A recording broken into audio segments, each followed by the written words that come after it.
Your IRA book for this week, which is week number 15, is A Chair for My Mother.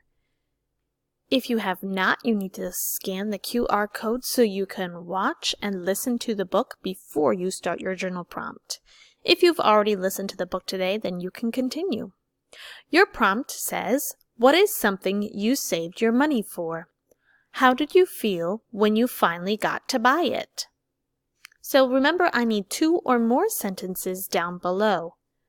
You're going to be answering the question, what is something you saved your money for? So you could say, I saved my money for, and then you state the item.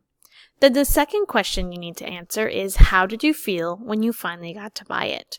You could say, I felt blank, but you also need to tell me why. Because that's what makes a good sentence when you're describing something. So again, you're going to be telling me what you saved your money for, how it made you feel, and why it made you feel that way. If you'd like to write more than 2 sentences, you can, and if you need more room than the lines, you can turn it over and write on the back. Don't forget your name on the bottom.